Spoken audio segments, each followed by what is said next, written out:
It's Tuesday, April 8th, 2026, and you're listening to the Stock Market Daily News Podcast.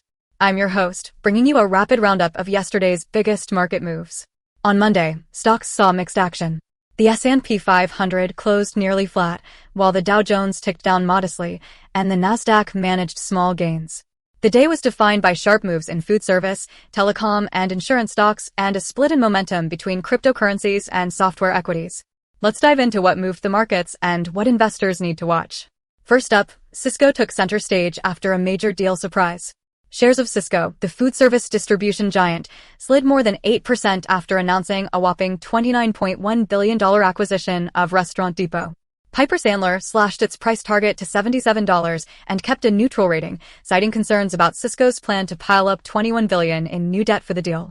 The sell-off wiped 13.5% off Sysco's stock in the past month, as investors weigh the risks of high leverage and a paused buyback program. The next key date is the April 20th earnings call, when Wall Street will be pressing Sysco's management for answers on integration and debt strategies.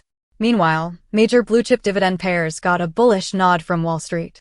Goldman Sachs hiked price targets on three big names: AT&T, now at $33, Cheniere Energy up to $312, and Citigroup raised to $137. These moves reflect confidence in their earnings outlooks and dividend stability, offering a potential haven for investors seeking growth and income amid volatility.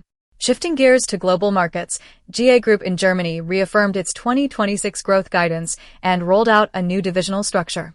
Management expects 5 to 7% organic sales growth with robust margins, despite foreign exchange headwinds. The company's focus on food, dairy, and pharma technologies continues to underpin steady demand. GA's Q1 results dropped May 11th, giving international investors something to watch.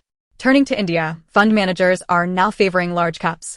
Following a sharp market sell-off, valuations for the biggest Indian stocks are back to more attractive levels. However, there's widespread caution on mid- and small-cap equities, with experts advising systematic investments and avoiding aggressive bets as volatility lingers. In insurance, Indian non-life, think general and health insurers, are expected to outpace life insurance peers in Q4. This comes as India's life insurance giants suffer muted profits from choppy equities and slower demand for investment-linked policies. In contrast, health insurers like ICICI Lombard and Star Health are eyeing robust premium growth and improvement in key ratios, driven by rising demand and regulatory tailwinds. Rounding out today's coverage, Bitcoin broke away from software stocks as war in Iran and artificial intelligence worries scramble market correlations.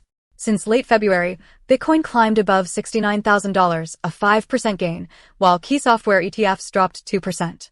The split reflects investors increasingly treating Bitcoin as a hedge against geopolitical risk, while concerns grow that AI could pressure profits across the software sector. Quick recap: S&P 500 held mostly steady, Dow softened, Nasdaq edged up. Big themes: credit risk following Sysco's deal, renewed interest in blue-chip dividend stocks, and the evolving dynamics between global sectors from food tech in Europe to insurance in Asia. Looking ahead, eyes are on this week's earnings out of U.S. banks, global industrials, and any surprise Fed commentary as we head deeper into Q2. Don't forget to subscribe for tomorrow's essential market updates. For more, visit our website and follow us for the latest in daily market news. Thanks for listening.